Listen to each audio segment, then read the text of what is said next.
Hey guys, welcome. Um, welcome aboard if you're brand new. Welcome back if you're not, and welcome home if that sits perfectly for you. Today we want to talk about what's up for this week. This week being um, the 7th of April through the 13th of April, 2025. Listen, this week is a big week. This week we end officially retrograde season for a while because it won't be long before Pluto moves into retrograde again, starting our whole cycle over. But we do have some retrograde free days coming up. This week really isn't among those days, but we're getting there, right? We're getting there. So it's important to understand what is in fact going on. All right, so let's start. On Monday, Venus still retrograding, conjunct Saturn in Pisces. Mercury moves direct. Yes. Um, Early in the morning, right? At 26 degrees Pisces. Hmm, yeah. And the Leo moon gets very busy. We have a sextile to Jupiter, a trine to the Sun and Chiron, a square to Uranus, quincunxes to Venus, Saturn, and then Venus again in retrograde, um, sextiles Uranus before the day is out. In fact, 2 minutes before the day turns. So also into tomorrow, right?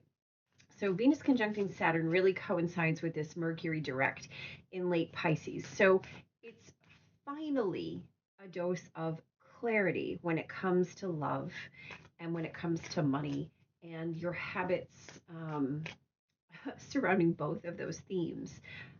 The answers seem to kind of just drop in, right? Whole and complete solutions that seem to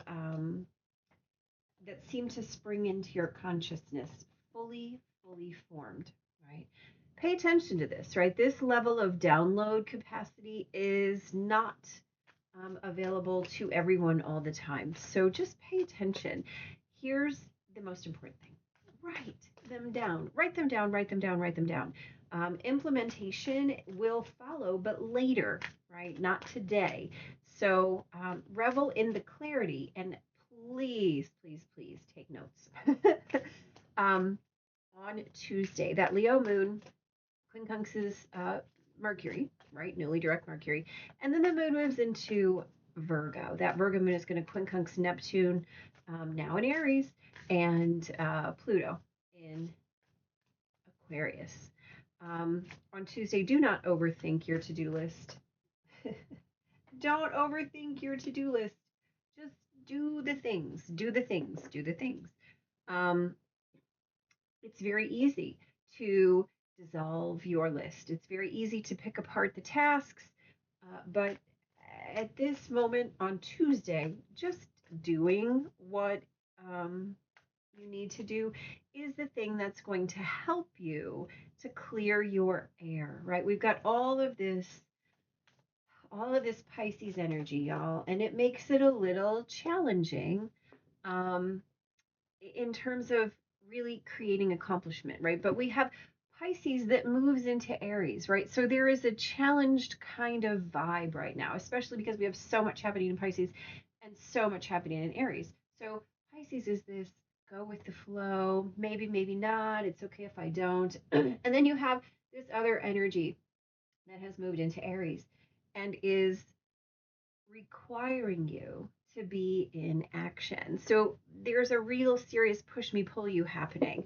Um, the fact is, the simpler you allow the process to be, the simpler the process is, right?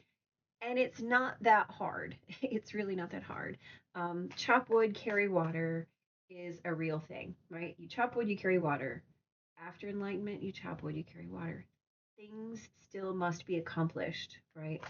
Um, as you work, you might be surprised with unexpected but needed insights, right? We talked about this on Monday.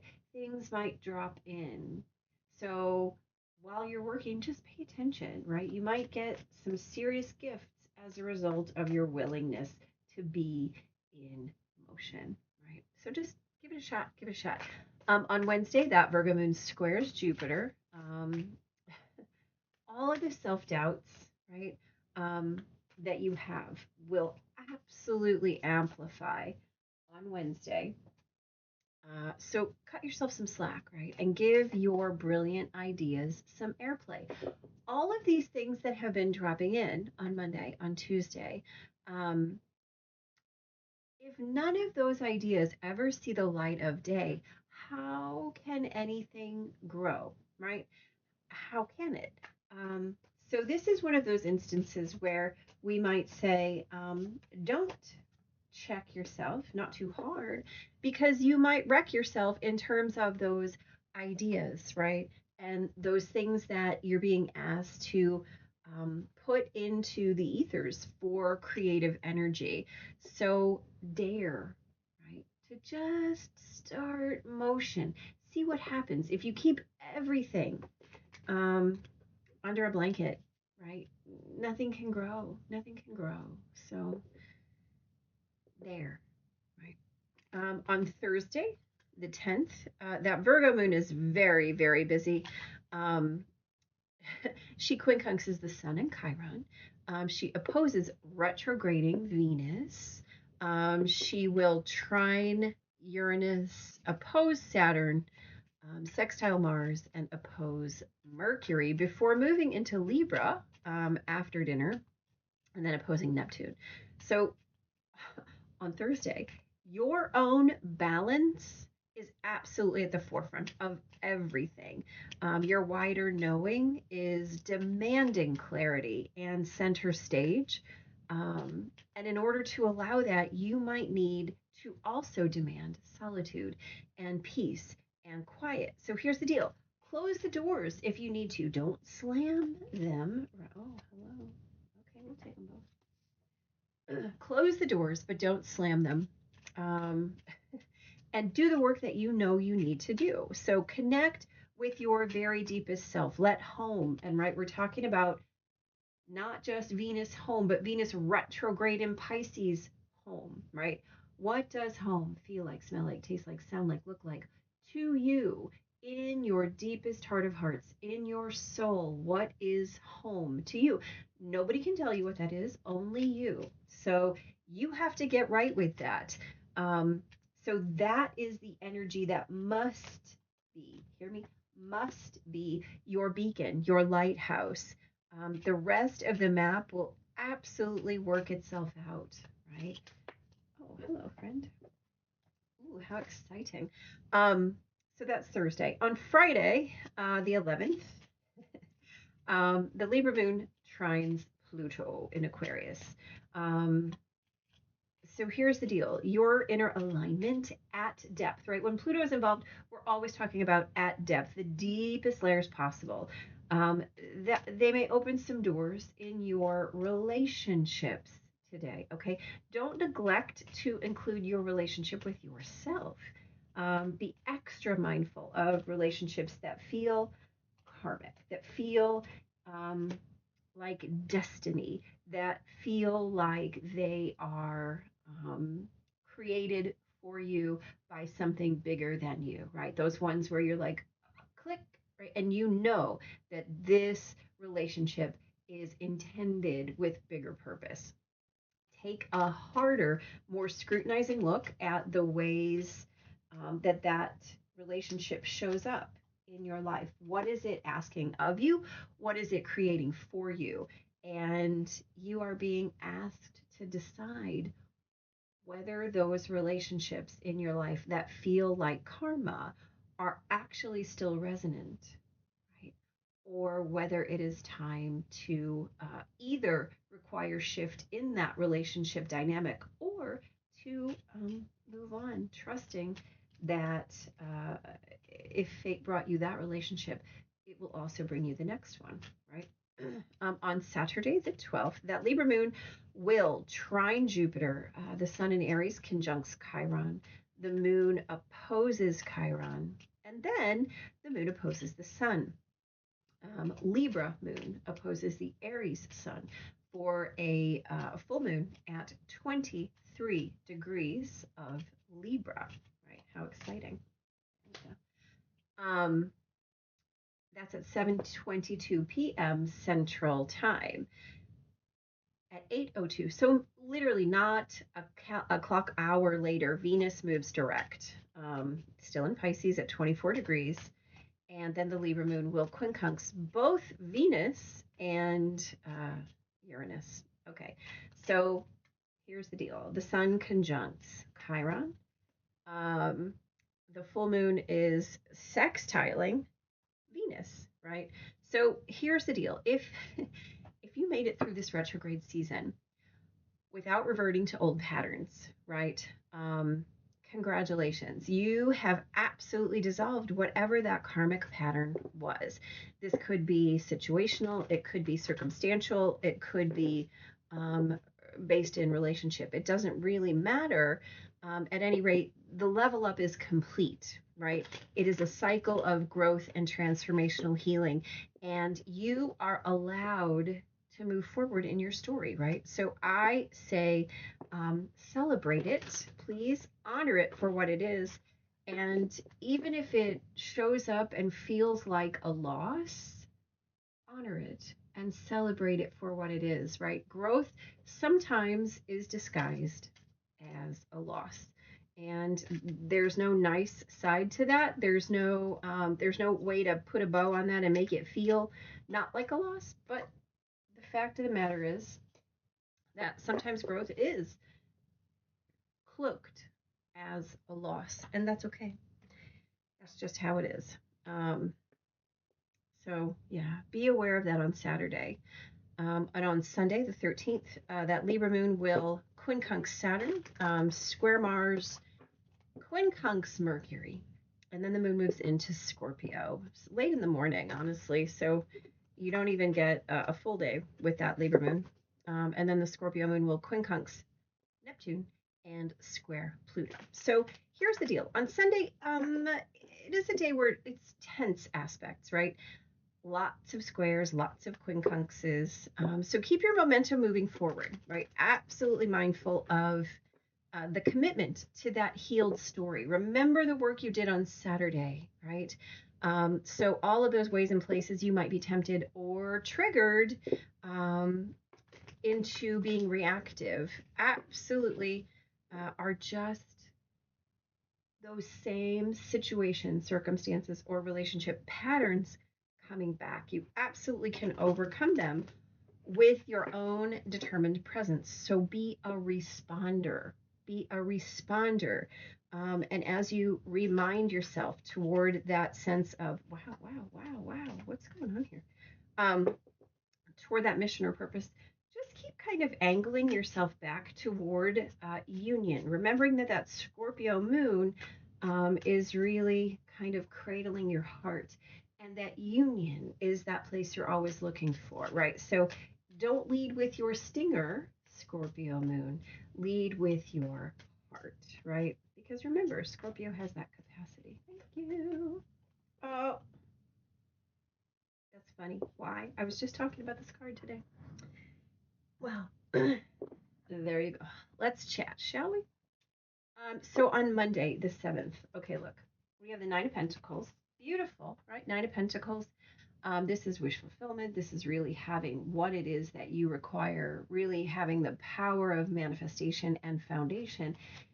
And then we have the Ten of Swords and the Tower on top of this. We talked about this as the day where Venus is conjunct Saturn, right? Coinciding with Mercury moving direct in late Pisces. Here's the deal. This is clarity when it comes to love and money. Okay, so let's talk about how we have clarity in the Nine of Pentacles, and we are supported by the Ten of Swords and the Tower. So the Ten of Swords is necessary change, right? It is, I am fully aware of my own discomfort, and I am willing to do whatever it takes to change it. Here's the deal. This is the day we're writing things down, right? We're going to write it down because when we know what it is that we need to do, sometimes we forget.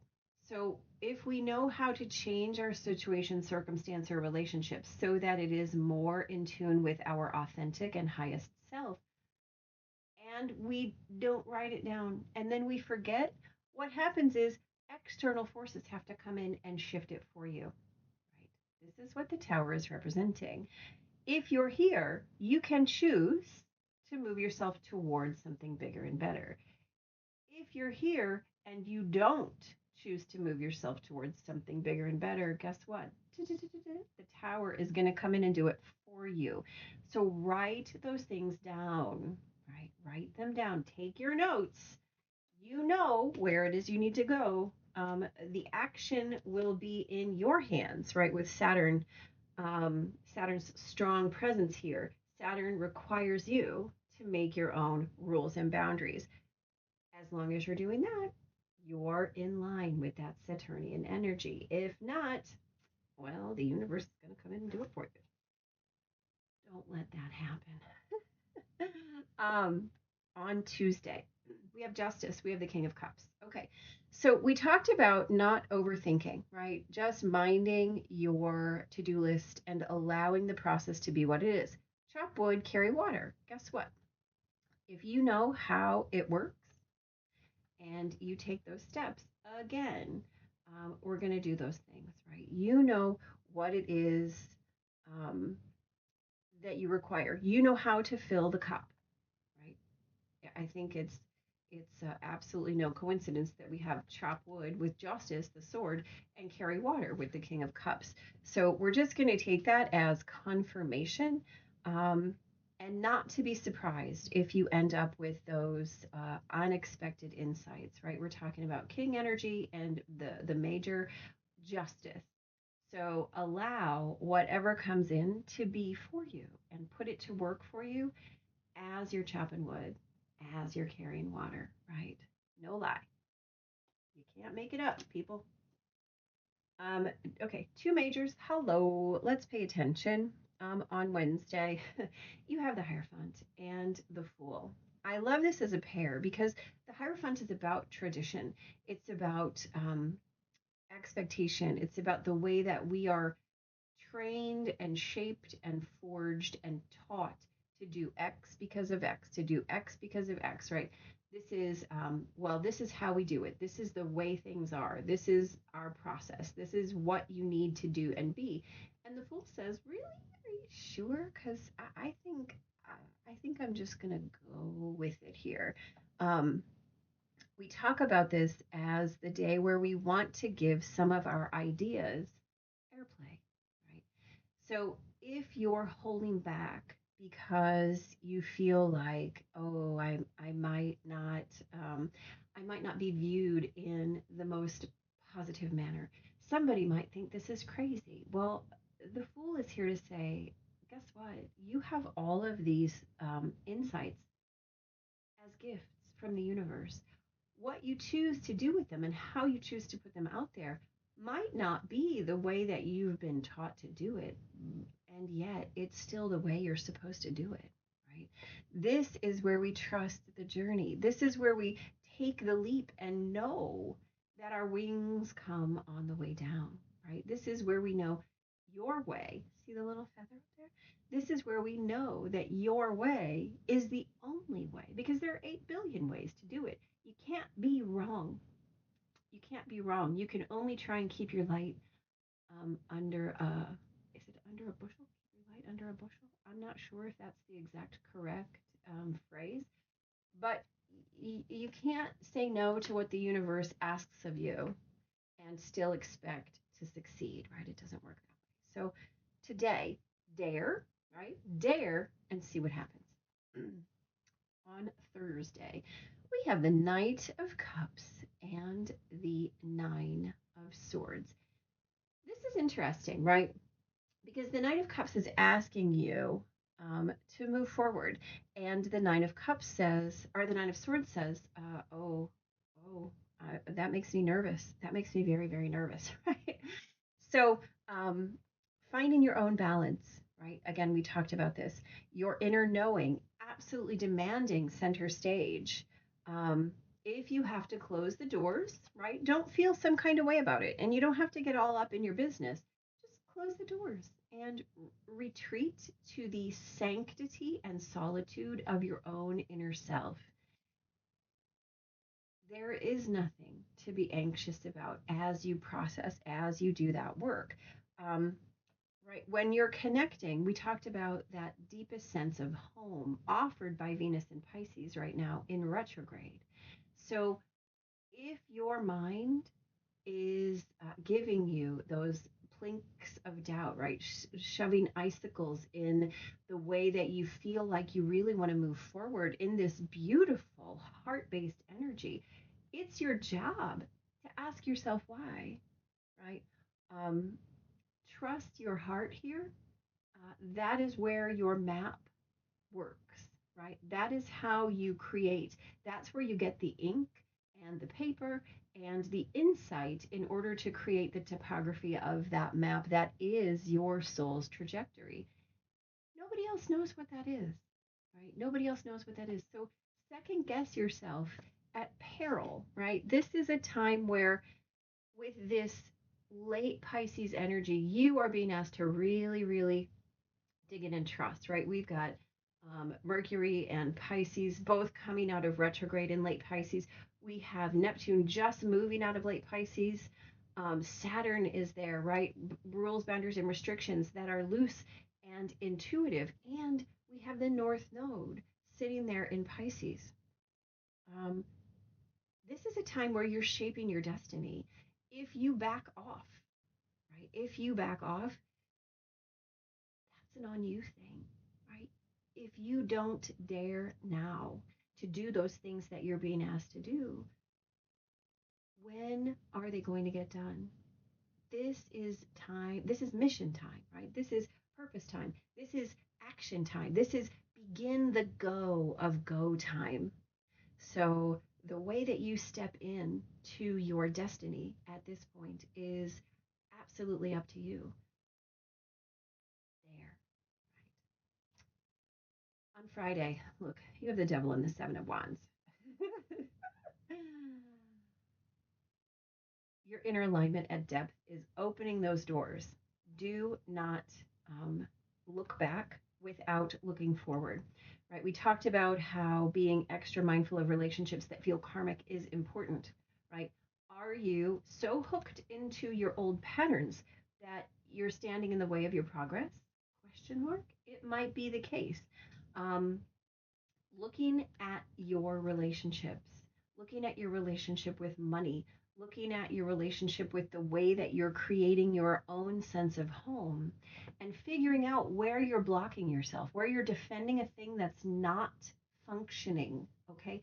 The Seven of Wands differs from the Five. The Five is a blockage, just a blockage.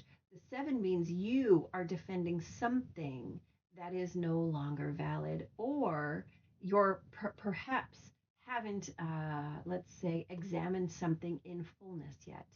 And so, where you have attachments, where you have fixed patternings, it is very important for you to really look at every nuance, every mm, every possible outcome. What is the reason this is in my life? Circumstance. What is the reason this is in my life? Situation. What is the reason this is in my life? Relationship. And don't defend it. Just witness it for what it is. And if it's time to move on, beautiful, bless and release. If it's time to dig in deeper and invest more, that's okay. But you must know why. You must know why, right?